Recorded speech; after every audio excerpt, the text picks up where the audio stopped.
Si Ryuichi, kasama ng kanyang kapatid na si Kotaro, ay bumisita sa Mia Academy para makipagkita sa chairwoman ng paaralan.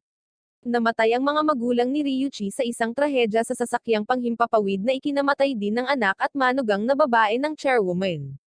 Dumating si Ryuichi sa kanyang opisina at naniniwalang kailangan niyang lumikha ng magandang unang impresyon sa kanya, ngunit sa pagpasok nila sa silid, naiirita na ang chairwoman dahil matagal na niyang hinihintay ang mga ito.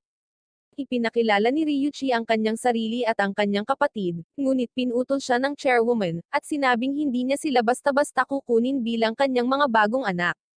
Nalaman niya na inaalagaan ni Ryuichi ang kanyang kapatid at tinanong siya kung marunong itong magpalit ng diaper at mag-alaga ng maliliit na bata.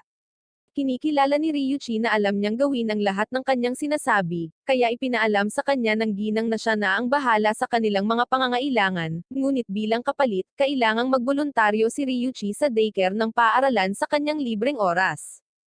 Hinihiling niya ngayon na dalhin siya ni Secretary Sikawa sa daycare. Tinanong ni Ryuichi si Sikawa patungo sa daycare kung may mga apo ang chairwoman, ngunit sinabi niyang wala. Sinasabi niya na ang daycare ay nilikha upang maibsan ang hirap sa mga babaeng empleyado ng paaralan, ngunit ang daycare ay naghihirap dahil sa kakulangan ng pondo. Ang anak at manugang na babae ng chairwoman ay nagtangkang magsimula ng baby-babysitting club upang mag-recruit ng mga estudyante na mag-aalaga sa mga sanggol, ngunit walang interesado. Humingi ng paumanhin si Sikawa kay Ryuichi sa pagpilit nito sa kanya, ngunit nangako si Ryuichi na tutulong siya sa anumang paraan na magagawa niya. Hinihiling niya na ipaalam ni Sikawa sa chairwoman ang kanyang pagpapahalaga sa lahat ng ginagawa nito para sa kanya at sa kanyang kapatid. Pinunasan ni Sikawa ang kanyang mga luha, na inspirasyon ng marangal na karakter ni Ryuichi. Pumasok si Ryuichi sa daycare, ipinakilala ang kanyang sarili sa lahat ng mga bata, at nagtanong tungkol sa kanilang tagapag-alaga.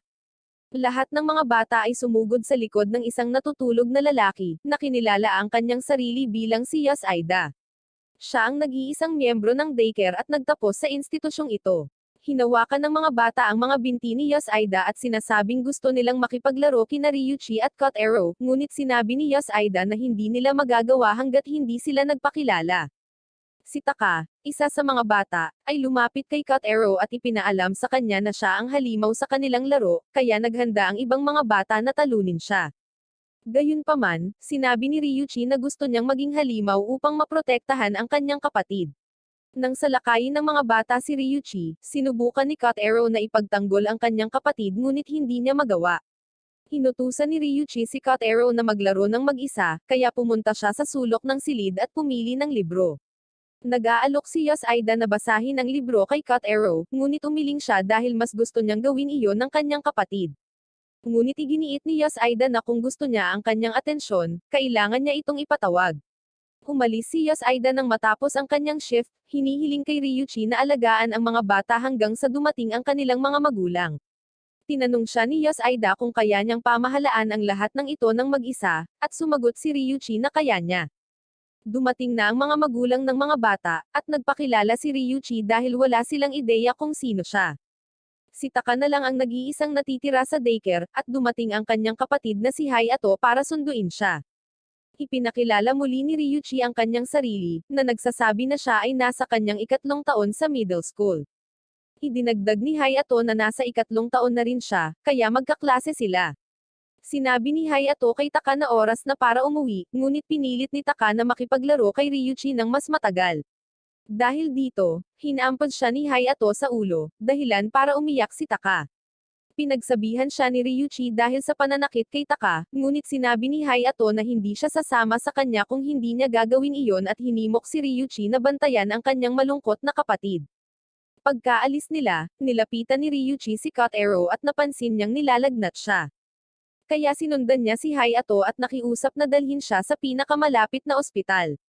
Ipinaalam ng doktor kay Ryuichi na may lagnat si Kotaro bilang resulta ng pagbabago sa kapaligiran, ngunit hindi ito mapanganib at magiging maayos din siya. Nakipag-ugnayan si Ryuichi sa kanyang mga magulang upang ipaalam sa kanila ang tungkol sa lagnat ni Kotaro, ngunit humikbi siya nang matuklasan niyang wala na ang kanyang mga magulang. Pumasok ang chairwoman at sinabing sa wakas ay humihikbi na si Ryuichi dahil sa kanyang mga magulang na namatay sa trahedya ng sasakyang panghimpapawid.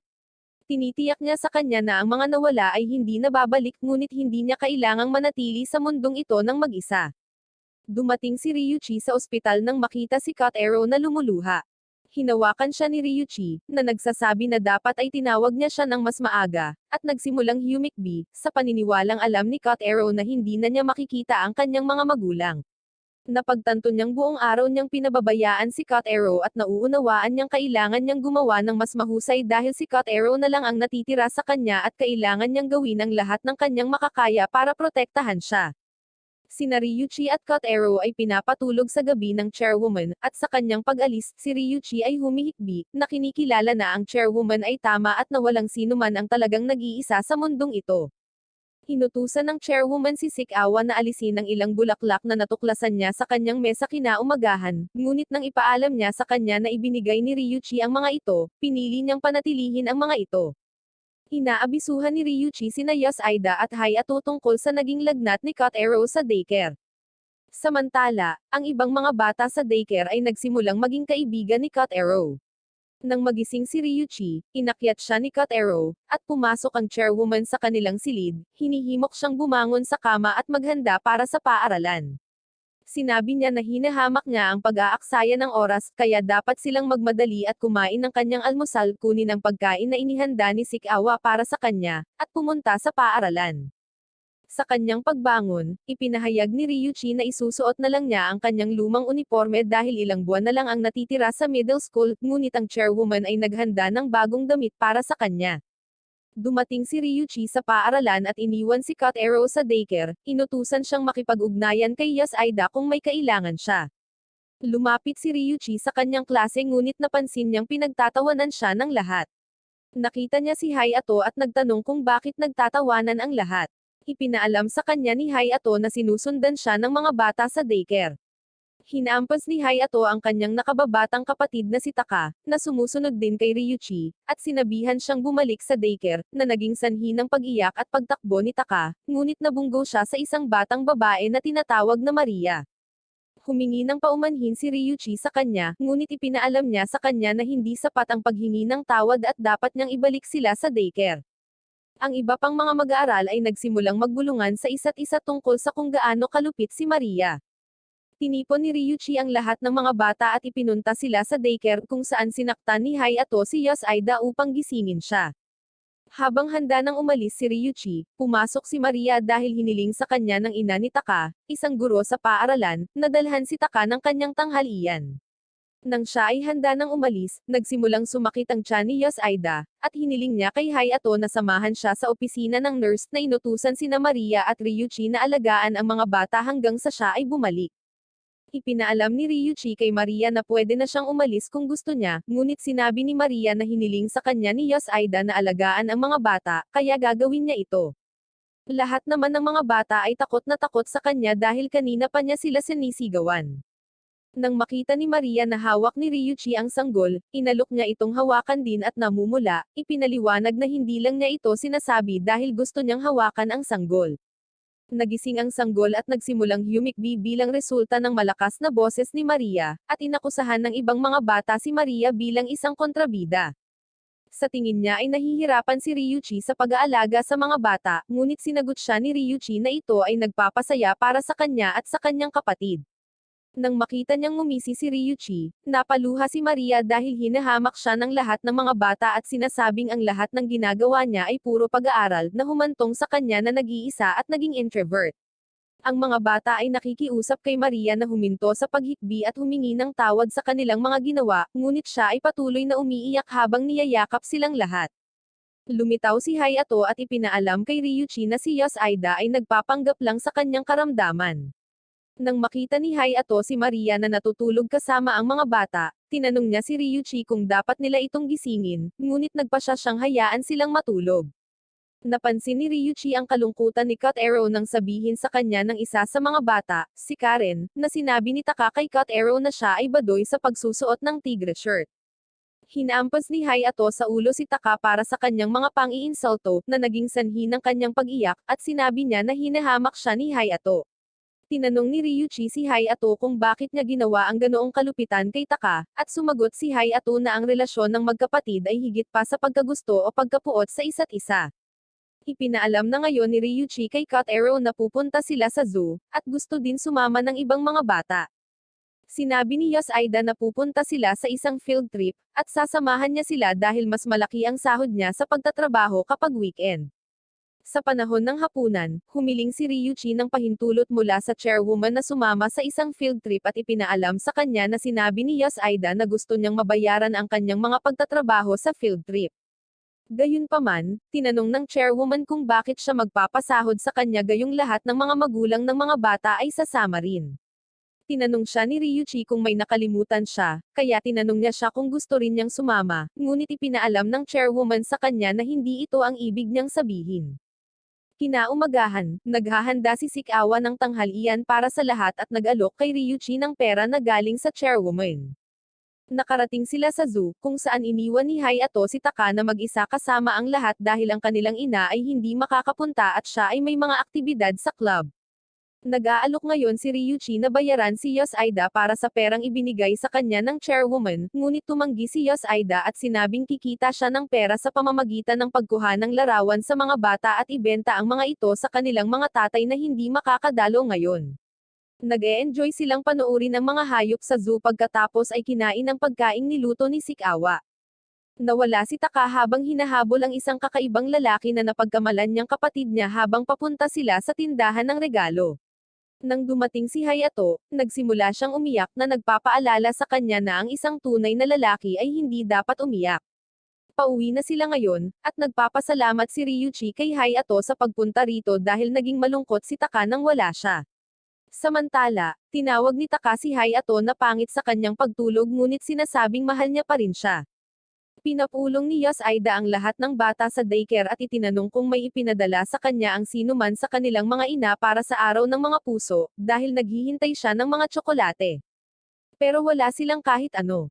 Samantala, sa klase ni Ryuichi, ang kanyang mga kaklase ay nagtatanong kung may mga babae na nagbibigay sa kanya ng tsokolate, ngunit siya ay tumugon na walang nagbibigay pa sa kanya.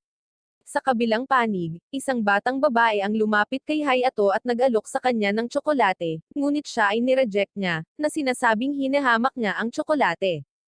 Kilala ang Class A, na karaniwang kilala bilang gifted class, at nasa kay Yogi ang lahat ng atensyon ng mga babae.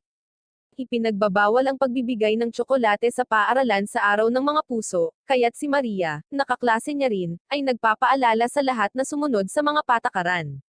Sinabi ni Yogi na tama siya at nakiusap sa lahat ng babae na maghintay hanggang sa labas ng campus bago siya bigyan ng mga tsokolate. Tinanong niya ngayon si Maria kung paano siya makakasali sa babysitter club pagkatapos siyang makita sa daycare. Ngunit sinabi niyang hindi niya alam at lumabas ng silid-aralan.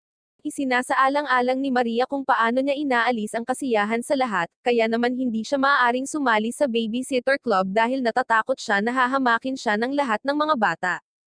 Pumunta si Yogi sa daycare at humiling na sumali sa club. Tinanggap siya ni Ryuichi ng bukas palad dahil nakikisama siya sa lahat ng mga bata.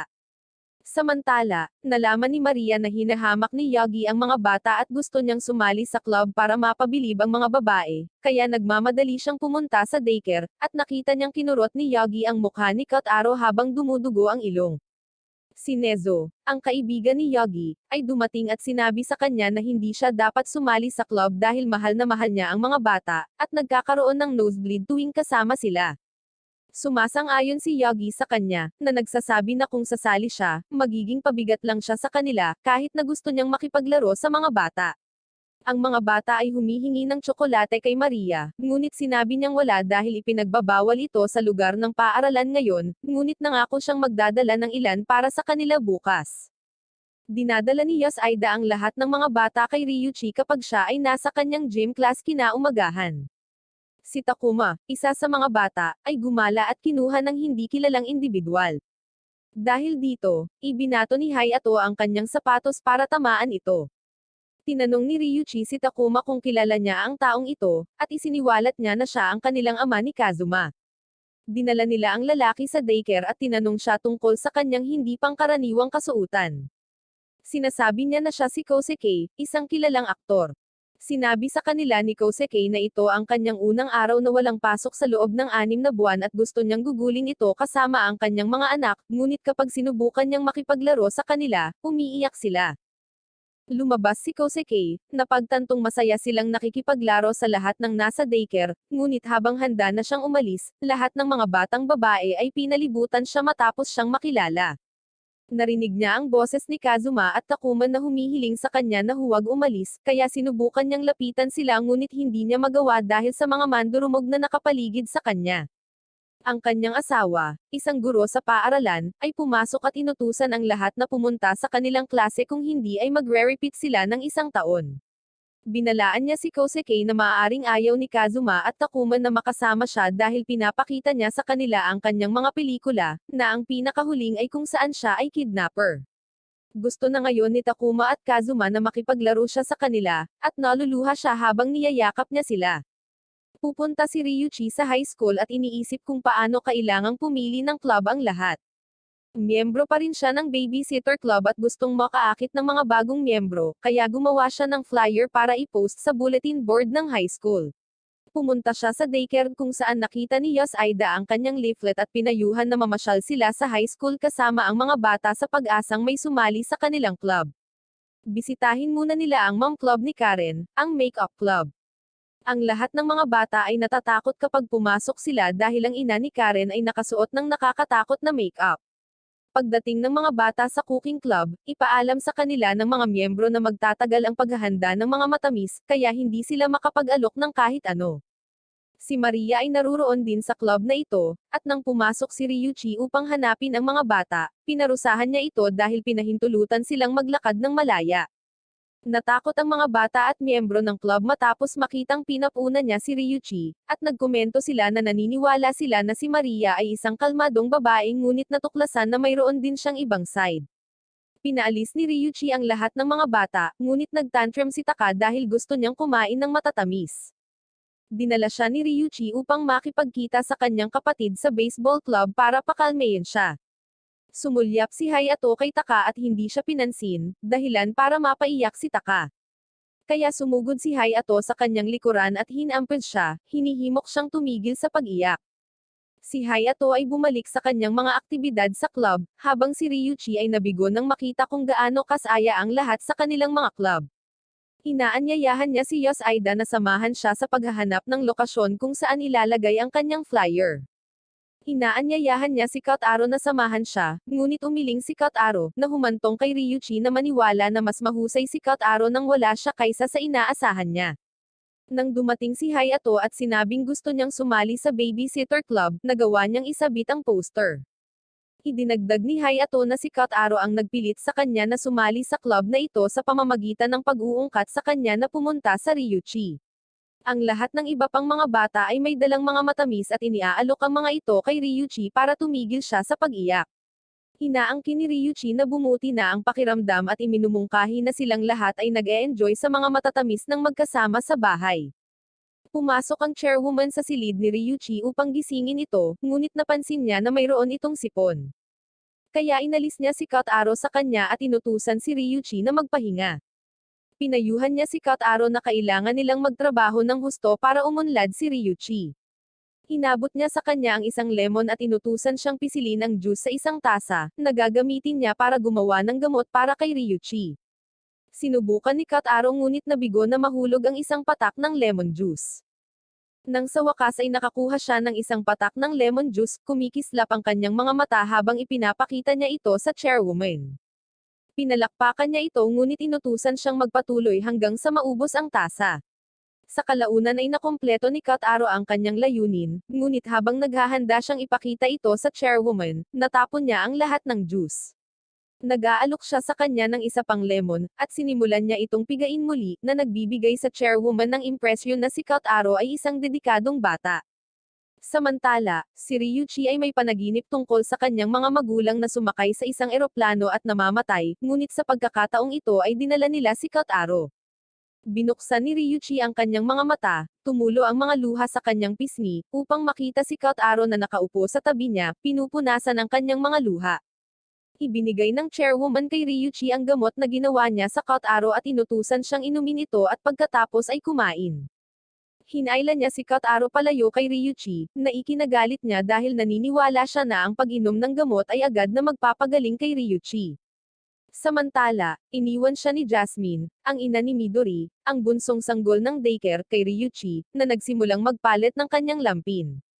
Gayunpaman, gumapang siya palayo bago siya matapos. Nang dumating ang isang mag-aaral na tinatawag na Inoy, nabigla siya sa amoy na nagmumula sa daycare. Hiniling niya na alisin ni Ryuchi ang amoy. Pagkatapos ay tinanong siya ni Ryuchi kung ano ang ginagawa niya dito, na sinagot ni Inoy na gusto niyang makilala ang kanyang anak na si Midori ngunit walang ideya kung sino ang hitsura nito. Itinuro ni Ryuchi na si Jasmine ay may asawa at si Inoy ay isang estudyante lamang, ngunit sinagot ni Inoy na ang mga maliliit na detalyeng ito ay hindi mahalaga pagdating sa pag-ibig at sinabi kay Ryuchi na hindi niya maiintindihan dahil hindi pa siya nakakatikim ng pag-ibig. Saka siya lumayo. Nawala sa pag-iisip si Ryuchi at hindi niya namalaya na dumating na si Yosaida at ang iba pang mga bata. Ipinaalam niya kay Yosaida na nahimatay lang siya dahil sa init at nagtanong tungkol sa ama ni Midori.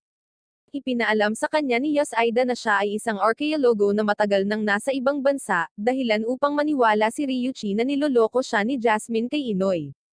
Naglalakad si Ryuchi sa kanyang klase at tinanong si Hayato tungkol sa pagdaraya, ngunit sinabi niyang nasa pagitan nilang dalawa ito, kaya wala siyang iniisip tungkol dito. Naalala ni Ryuchi na sinabi sa kanya ni Inoy na hindi pa siya nakakaramdam ng pagmamahal at napagtanto niya na hindi pa siya nagkakagusto sa isang babae sa buong buhay niya. Tumingin siya sa isang batang babae na tinatawag na Yuki, iniisip kung paano iniisip ng lahat na siya ay kaakit-akit ngunit hindi. Samantala, nagsimulang mamula si Yuki nang mapansin niyang nakatingin sa kanya si Ryuchi. Tinanong ngayon ni Ryuchi si Maria tungkol sa kanyang mga iniisip tungkol sa adultery, at sumagot siya na ang mga naturang individual ay dapat patayin. Tinatanong niya kung may crush na ba siya, hinihimok niya itong umatras at lumayo, na sinasabing hindi siya ang uri ng tao na gumawa ng mga ganoong bagay. Pagdating ni Jasmine, handang iparating ni Inoy ang kanyang pagmamahal sa kanya nang magsimulang umiyak si Midori. Tinangka ni Jasmine na pakalmayan siya sa pamamagitan ng pagsasabi sa kanya na uuwi ang kanyang ama ngayon. Hindi makapaniwala si Inoy sa kanyang narinig dahil sa tingin niya ay namatay na ang kanyang asawa. Nagtatanong si Jasmine kung ano ang sasabihin ni Inoy, at sinabi na lang niya na gusto niya itong suklian sa lahat ng nagawa nito para sa kanya. Kaya kung gusto niyang makipag-date sa kanyang asawa, handa itong alagaan si Midori. Naglalaro na ngayon ang mga bata ng hero game, ngunit tumanggi si Karen na lumahok dahil naniniwala siyang dapat silang lahat ay mag-aral ng mahika upang maging mga mangkukulam. Ipinahayag ni Taka na ang mga mangkukulam ay hindi totoo, ngunit ang mga bayani ay na nag-udyok ng labanan sa pagitan nila. Ipinakita sa kanya ni Taka ang isang larawan ng kanyang sarili kasama ang isang Power Ranger at humiling ng kumpirmasyon na may mga mangkukulam. Nakaupo siya sa isang walles at sinubukang lumipad ngunit nabigo, ngunit hindi siya sumuko at determinadong magpatuloy sa pagsisikap. Inutusan ni Yosaida si Ryuchi na dumalo sa kanyang klase dahil walang alinlangan na mapapagod si Karen. Tinanong ni Ryuchi si Hayato tungkol sa kanyang mga opinyon sa paksa, at sinabi niya kay Ryuchi na dapat lang niyang sabihin sa kanya na walang mga mangkukulam, ngunit idinagdag ni Ryuchi na hindi niya dapat sirain ang pag-asa ng mga bata. Narinig ni Maria ang kanilang chat at tinanong si Ryuchi para sa kanyang opinyon. Kaya gumawa siya ng isang serye ng mga papeles na naglalarawan kung ano ang nangyari sa mga mangkukulam sa nakaraan, ngunit sinabi ni Ryuchi na hindi niya ito maipapakita kay Karen dahil ito ay masyadong kakilakilabot, na nagtutulak kay Maria na lumabas na sinasabing hindi niya naiintindihan ang nararamdaman ng mga bata.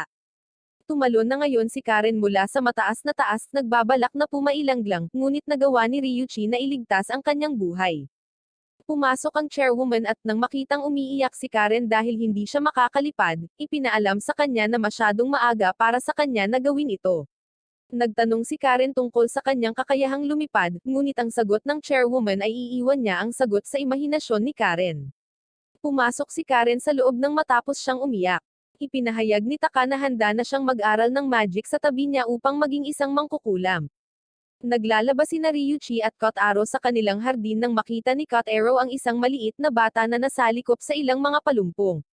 Nang mag-alok si Ryuchi na ilabas siya, itinulak ni Kotaro ang kanyang kamay, na nagpapahiwatig na hindi niya kailangan ng tulong.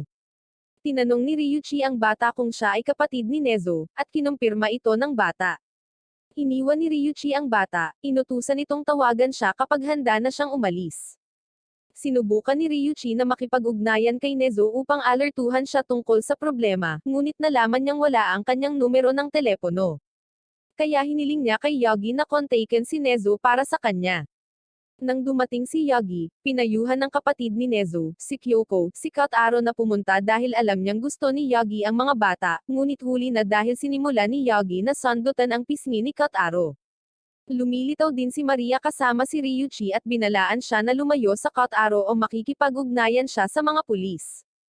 Namangha si Ryuchi na sobrang close ni na Yogi at Maria kaya kapag tinawag niya si Yogi, sumunod si Maria.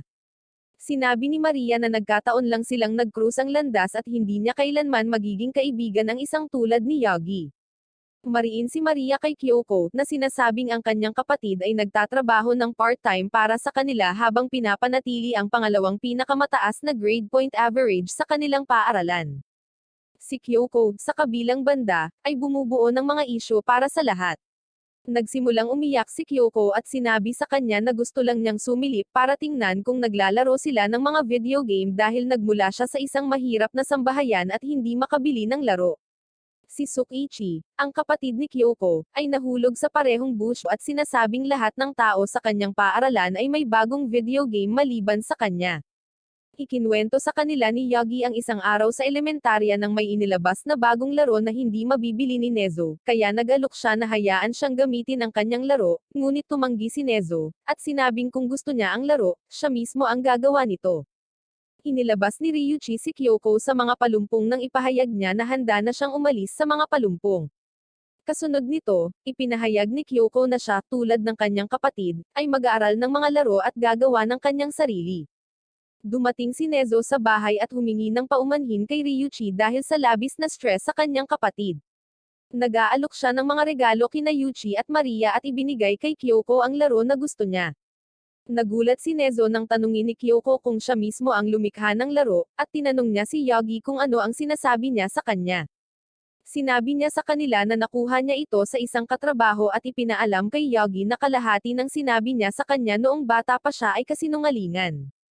Ipinaalam ni Ryuchi kay Yoshida na hindi siya makakapunta sa daycare sa kanyang lunch break dahil kailangan niyang gawin ang kanyang chemistry report.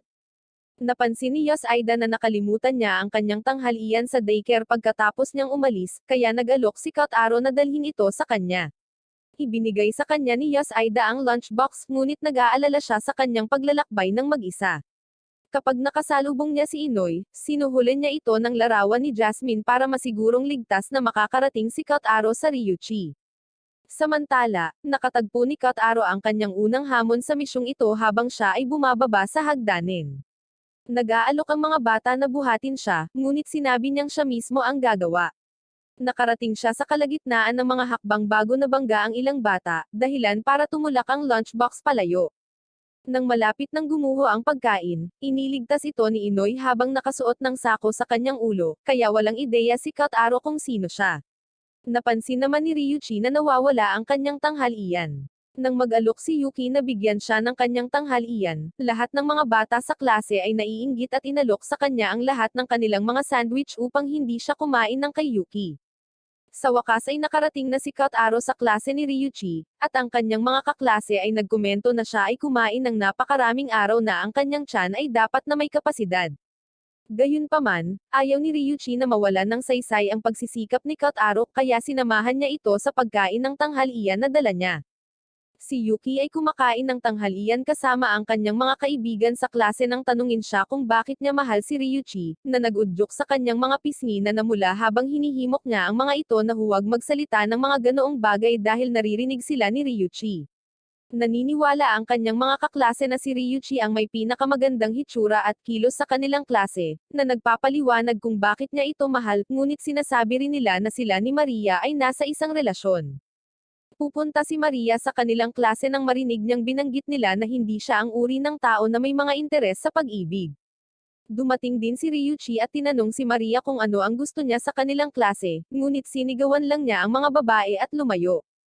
Ipinaalam na ngayon ni Hayato kay Ryuichi na ang mga bata ay nagdikit ng mga sticker sa kanyang likod na ikinahihiya ni Ryuichi, ngunit sa tingin ng mga babae ay talagang kaakit-akit siya. Isinasaalang-alang ni Maria kung paano siya nagiging agitated tuwing nakikita niya si Ryuichi, at kung paano bilang resulta, hindi niya magawang makipaglaro sa mga bata sa daycare. Nilapitan siya ni Karen at Kotaro at ipinaalam sa kanya na pumunta sila para makipaglaro sa kanya dahil hindi siya pumupunta sa kanila. Sinabi niya na gusto niya ngunit hindi niya magawa dahil kay Ryuichi, na humahantong sa mga tao na maniwala na hinahamak niya siya. Kaya nagpa siya siyang ipakita sa kanya ang lahat ng positibong katangian ni Ryuichi para mapatawad siya nito. Dinala nila siya sa klase ni Ryuichi upang ipakita sa kanya kung gaano siya kabait, ngunit nagreklamo siya na bilang isang tagapag-alaga, siya ay masyadong mahinahon, na naging dahilan upang maniwala si Karen na mas gusto ni Maria ang mga mahigpit na lalaki. Kinabukasan, dinala ni Kosuke si Takuma sa daycare at ipinaalam sa kanila na si Kazuma ay may sipon. Sila ay hindi kapani-paniwalang malungkot, ayon kay Kosuke, dahil hindi pa sila nagkahiwalay.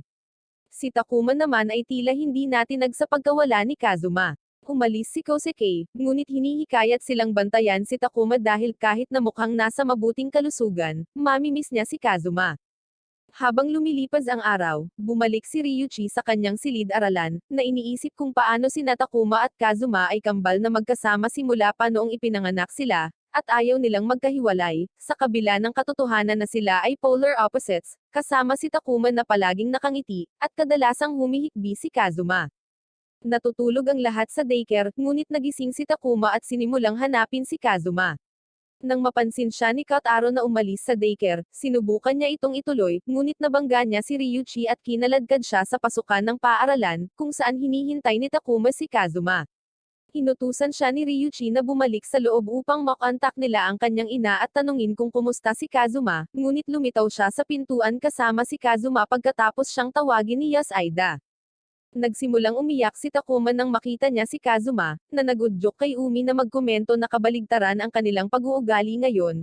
Nakatanggap si Ryuichi ng love letter mula sa isang hindi kilalang individual sa kanyang locker room. Binuksan niya ito, ngunit lumitaw si Maria, inutusan si Ryuichi at ang kanyang mga kaibigan na umalis ng mag-isa sa mga locker room. Kinuha ng mga kaibigan ni Ryuichi ang sulat mula sa kanya at sinimulan itong basahin ng malakas na ikinalungkot ni Maria dahil sinabi ng taong nagpadala ng liham na mahal niya ito at hiniling na makipagkita sa kanya sa labas ng gusali ng paaralan bukas. Hindi makapaniwala si Ryuichi na may nagpadala sa kanya ng ganoong mensahe.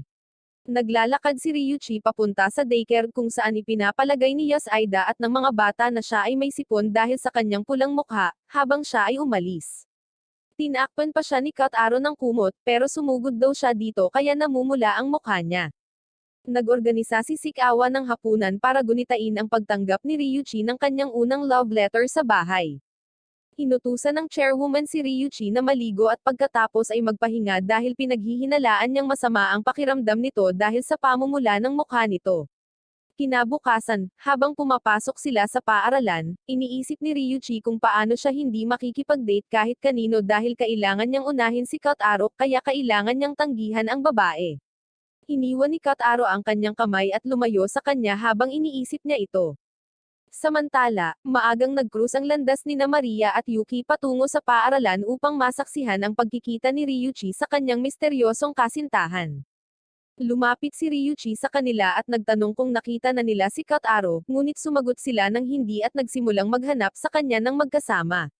Pumasok si Hayato kasama si Kotaro, na bumili ng lemon para kay Ryuichi dahil naramdaman niyang may sakit si Ryuichi at gusto niyang gumawa ng parehong gamot na mayroon si Ryuichi noong siya ay may sipon.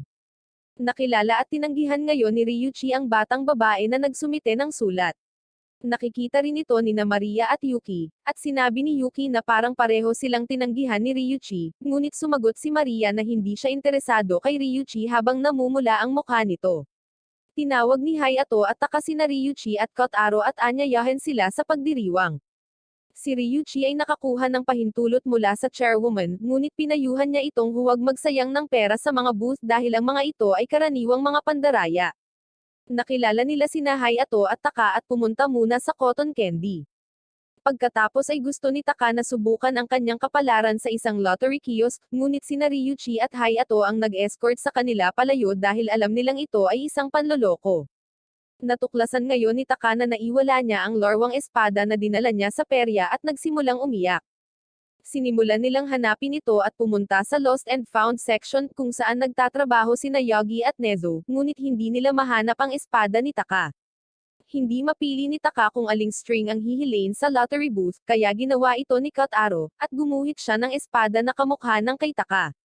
Bilang paghingi ng paumanhin sa pag-agaw sa espada ni Taka, ang may-ari ng booth ay nag-aalok sa kanila ng gaming station na inihahandog niya sa chairwoman bilang souvenir. Ang bawat tao ay naglalakbay sa dalampasigan sa panahon ng kanilang mga bakasyon sa tag-init, ngunit ang mga bata ay nahahati sa dalawang grupo, ang isa ay nasisiyahan sa tubig at ang isa ay natatakot dito. Pinapayuhan ng mga ina ng mga bata ang lahat na tamasahin ang karagatan dahil sila ang magbabantay sa mga bata, ngunit hindi magawa ni Ryuichi dahil takot si Kotaro sa dagat. Sumama sa kanila si Maria ngunit suot niya ang kanyang pang-swimwear sa paaralan, kaya sinabi ng mga nanay na bibilhan siya ng bagong swimsuit bilang pasasalamat sa patuloy na pagbibake ng matamis para sa kanilang mga anak. Sinusubukan na ngayon ni Ryuichi na dalhin si Kotaro sa karagatan upang tulungan siyang madaig ang kanyang takot, ngunit habang lumalayo sila sa tubig, isang malakas na alon ang papalapit at itinaboy sila, na mas natakot kay Kotaro. Kaya't nagpasya silang maglaro na lang sa buhangin tulad ng ibang mga bata, at nagsimula silang gumawa ng mga bagay mula sa buhangin, ngunit nabigo lamang kapag natangay sila ng alon. Ang ina ni Taka ay nagpadala ng juice para sa lahat upang pasayahin sila, ngunit ang likido ni Kotaro ay tumagas nang makita niya si Hayato na may seaweed sa kanyang ulo. Nakatulog ang mga bata, na nagpapahintulot kay Ryuichi na sa wakas ay tamasahin ang tubig, kung saan sinabi niya kay Hayato kung paano siya nakapunta sa beach kasama si Kotaro noong siya ay bata pa, ngunit si Kotaro ay hindi natakot sa karagatan noong panahong iyon, na ginagawang Ryuichi naniniwala na hindi siya sapat para aliwin si Kotaro. Ngunit sinampal siya ni Hayato sa ulo at ipinaliwanag na si Kotaro ay isang sanggol noong panahong iyon, kaya hindi niya naiintindihan ang takot. Samantala, nagising si Kotaro mula sa kanyang pagkakatulog at sinubukang pumunta sa Ryuichi, ngunit natakot siya habang papalapit siya sa tubig. Nasaksihan niyang bumulusok si Ryuichi sa tubig at nag-alala sa kanya, kaya naglakas loob siyang pumasok ngunit napaatras siya ng alon. Kinuha siya ng isa sa mga ina, sinusubukang pakalmayin siya, ngunit patuloy siyang humagulgol na nagudyok kay Ryuichi na tumakbo pabalik sa dalampasigan. Iniwan siya ng ina ni Taka sa daycare, ngunit ipinaalam sa kanya na sinira ni Taka ang autograph baseball ni Hayato, at bilang resulta, sinimulan niyang balewalain si Taka dahil sa sobrang galit niya. Si Taka naman ay patuloy sa pag-iyak at iginiit na hindi niya kasalanan at ginawa niya iyon dahil hindi siya pinaglalaroan ni Hayato. Hiniling niya na kausapin ni Ryuichi si Hayato, ngunit dahil wala si Yosaida, hindi siya nakaalis sa daycare. Nang dumating ang chairwoman at nag-alok na alagaan ang mga bata, sinabi ni Ryuichi kay Hayato na sinira rin ni Kotaro ang kanyang mga gamit, ngunit dahil sa agwat ng edad, hindi siya maaaring makipaglaban sa kanya tulad ng isang normal na kapatid. Sinabi ni Hayato na sinadya ni Taka na sirain ang kanyang autograph baseball at hindi man lang nagsisi, ngunit inaasahan ng lahat na siya ay kalmado dahil siya ay nasa hustong gulang na. Samantala, sa daycare, kinuha ng chairwoman ang mahalagang espada ni Taka at pinagbantaan na babazagin ito para maramdaman ni Taka ang dinanas ni Hayato nang mabali niya ang kanyang baseball. Dinala na ngayon ni Ryuichi si Taka kay Hayato, at habang humihikbi, humingi ito ng tawad sa kanya, ngunit humihingi rin ng tawad si Hayato sa hindi paggugol ng sapat na oras sa kanya. Ito ang araw ng Cultural Festival ng paaralan, at ang Babysitter Club ay nagbibigay ng juice sa lahat ng mga bata na nakakostume bilang prutas at gulay. Pumasok ang ina ni Karen, humingi ng pabor sa lahat, at inutusan ang lahat na manamit bilang babae dahil papunta na ang ama ni Karen at wala siyang tiwala sa sino mang lalaki. Pumasok ang ama ni Karen at nagulat siya sa kagandahan ng kanyang anak ngunit hiniling niya ang magagandang babae na nag-aalaga sa kanya. Sina Yosaida, Ryuichi, at Hayato ay nagbabalat kayo bilang mga babae, ngunit kinikilala ng ama ni Karen na si Satoru si Yosaida bilang isang lalaki. Napansin din niya na lahat ng mga bata ay lalaki maliban kay Midori, kaya hiniwalay niya si Karen at Midori sa kanila. Tinangka ni Ryuichi at Hayato na pigilan siya, at naniniwala siya sa kanila dahil babae sila. Nagulat siya nang tanggalin nila ang kanilang mga wig. Dumating na ang lahat ng magulang ng iba pang mga bata, at nagsimulang mag-alok ng juice ang mga bata, ngunit si Karen lang ang nagtagumpay. Nang dumating si Sikawa at pinalakpakan si Kotaro, nagawa rin niyang dalhin ang juice kay Ryuchi. Ipinaalam ni Sikawa kina Ryuchi at Kotaro na ang chairwoman ay hindi makakadalo sa pulong ngayon. Kaya kinukunan ng litrato ni Sikawa ang lahat para iharap sa chairwoman. Kinabukasan, dumating ang ina ni Taka at Hayato sa daycare at inanyayahan ang mga bata na tingnan ang ilang mga sisiw na napisa mula sa kanilang mga itlog. Nang ipaalam niya sa kanila na mapisa sila bukas, tuwang-tuwa ang mga bata. Nang sumunod na araw, pinilit ni Kotaro si Ryuchi na dumating ng maaga upang masaksihan ang pagpisa ng mga itlog, at tinanggap sila ng ina ni Taka sa pagdating nila sa tamang oras para sa pagpisa. Nagulat sina Ryuchi at Kotaro nang makitang napisa ang mga itlog. Ang lahat ng mga bata ay pumupunta upang bisitahin ang mga sisiw pagkatapos ng klase, ngunit si Taka ay naiinggit dahil lahat ng mga sisiw ay sumusunod kay Kotaro. Sinubukan niyang makipaglaro sa kanila, ngunit nagkalat ang mga sisiw, na ang isa ay patungo sa bintana kung saan may pusa. Tumalon ang pusa patungo sa sisiw, na tinatakpan ni Kotaro ng kanyang katawan, ngunit pinigilan ni Hayato ang pusa, at pinuri ni Ryuchi si Kotaro para sa kanyang katapangan. Naniniwala si Ryuchi na gusto niyang maging ganito ka-sweet at caring si Kotaro kapag siya ay tumanda. Si Yoshida ay may sipon at hindi makadalo sa daycare, kaya hiniling niya kay Ryuchi na alagaan ang mga bata, ngunit hiniling din niya kay Sikawa na tulungan si Ryuchi upang hindi siya makaligtaan sa anumang kurso. Iniwan ni Ryuchi ang daycare sa kontrol ng Sikawa, ngunit napansin ni Sikawa na natatakot ang mga bata, kaya nakiusap siya sa kanila na tulungan siya dahil hindi niya kayang gawin ang gawaing ito ng mag-isa. Ang mga bata ay nakikilala si Sikawa, ngunit isang problema ang lumitaw kapag ang lampin ni Midori ay tumutulo. Tinangka ni Taka at Karen na isawsaw ang mga lampin sa tubig, ngunit nagbanggaan sila at nababad ang lahat ng ito. Tinawagan ni Sikawa si Yoshida upang ipaalam sa kanya ang tungkol sa emergency ng diaper ni Midori at nagtanong kung mayroong anumang magagamit na mga pamalit na lampin. Gayunpaman, maririnig lamang ni Yoshida na nagkaroon ng emergency kasama si Midori bago naputol ang pag-uusap ng ihampes ni Midori ang telepono ni Sikawa sa dagat. Mabagal na lumakad si Yoshida ngunit nakarating sa gate ng paaralan, kung saan tinangka ni Ryuchi na dalhin siya sa silid ng nurse.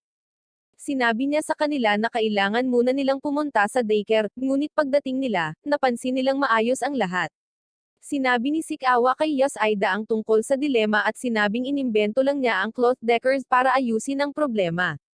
Sinabi na ngayon ng mga bata kay Yoshida na nag-aalala sila ngunit nais nilang gumaling ito sa lalong madaling panahon upang makabalik na siyang dahilan ng pagdadalamati ni Yoshida. Nang makita ni Maria si Yuki na sumilip sa daycare kinabukasan, sinabi ni Yuki na nangangaso lang siya ng bola. Sinabi ni Maria na handa siyang samahan siya sa daycare kung gusto niya, ngunit naisip ni Yuki na pinakamahusay na panatilihin ang isang ligtas na distansya dahil hindi siya nakakasama ng maliliit na bata. Narinig ni Ryuchi at ng mga bata ang kanilang pag-uusap na humantong kay Yuki na maniwala na ang kanyang mga prospect na magkaroon ng relasyon kay Ryuchi ay natapos na. Ngunit ipinaalam ni Maria sa kanila na sila ay bumibisita sa daycare upang matutunan ni Yuki na makipag-ugnayan sa ibang mga bata. Sa pagpasok nila sa daycare, ang mga bata ay umiikot kay Yuki, at sinabi ni Ryuchi na ang mga bata ay mukhang komportable sa kanya. Pagkatapos ay iminungkahi ni Yoshida na mamasyal silang lahat. Si Yuki ay hiniling na kunin ang kamay ni Kotaro habang sila ay naglalakad. Ngunit nandidiri siya nang makita niyang bumubuhos ang uhog mula sa ilong ni Kotaro. Binigyan na siya ngayon ni Karen ng ilang mga bag na nagpapahimatay sa kanya. Nang magising siya sa silid ng nurse, sinabi niya kay Ryuchi na hindi siya dapat isipin ito, ngunit sinabi niya sa kanya na ayaw din niya ng mga bug at uhog. Dinala ni Yoshida ang mga bata sa kanya, na humingi ng paumanhin para sa kanilang mga aksyon, at binigyan siya ni Karen ng mga bulaklak. Nagpasalamat si Yuki sa kanila at nangakong babalik para makipaglaro sa kanila. Nakatanggap si Ryuchi ng tawag mula sa isang kaibigan na nag-imbite sa kanya na samahan siya sa mga pelikula, ngunit tumanggi siya dahil ayaw niyang iwan si Kotaro mag-isa. Tiniyak sa kanya ni Sikawa na babantayan niya si Kotaro. Dahil dito, pumayag siya. Siya ay nagpaalam sa Kotaro at umalis, ngunit pinagsisisihan ang paglalagay ng mga responsibilidad ni Kotaro sa Sikawa. Si Sikawa, sa kabilang banda, ay napansin ang kalungkutan ni Kotaro bilang resulta ng pag-alis ni Ryuichi at nag-alok na ihanda siya ng merienda, ngunit tumanggi si Kotaro. Sinusubukan na ngayon ni Sikawa na paglaruan si Kotaro, at nagtagumpay ang kanyang diskarte habang nagbabago ang ekspresyon ni Kotaro. Ang mukha ni Ryuichi ay iginuhit sa isang bola, na itinapon ni Sikawa para mahanap ni Kotaro. Pumasok si Kotaro sa isang silid-aklatan, at ibinunyag ni Sikawa na ito ay pag-aari ng anak at manugang na babae ng chairwoman. Kinuha ni Kotaro ang isang libro at hiniling na basahin ito ni Sikawa sa kanya. Pagsapit ng Disyembre, ang buong lungsod, partikular na si Kotaro, na umiibig kay Santa Claus, ay nasa diwa ng Pasko. Pagdating nila sa daycare, ipinaalam ni Taka kay Kotaro na nakilala niya ang tunay na Santa Claus. Gayunpaman, ipinaalam sa kanya ni Yoshida na dahil siya ay isang kakilakilabot na bata na hindi kumakain ng kanyang broccoli, hindi siya bibisitahin ni Santa Claus ngayong taon, na naging sanhi ng pag-iyak ni Taka. Si Sikawa ay gumagawa ng Christmas dinner sa bahay, ngunit hindi niya ito makakain kasama nila dahil may trabaho siya. Hindi rin makadalo ang chairwoman, naiwan si Ryuichi at Kotaro na mag-isa, na ikinagalit ni Kotaro. Naalala ni Ryuichi ang kanyang ama na lumayo sa kanila upang magbihis bilang Santa Claus nang tumunog ang doorbell at siya ay nakatayo doon bilang Santa Claus. Nagsimulang tumunog ang doorbell, at nang makalabas siya, napansin niyang dumating na ang lahat ng kaibigan niya para ipagdiwang ang Pasko kasama niya. Tiyaking mag-subscribe at i-on ang notification bell para sa higit pang mga video na tulad nito. Salamat sa panunood.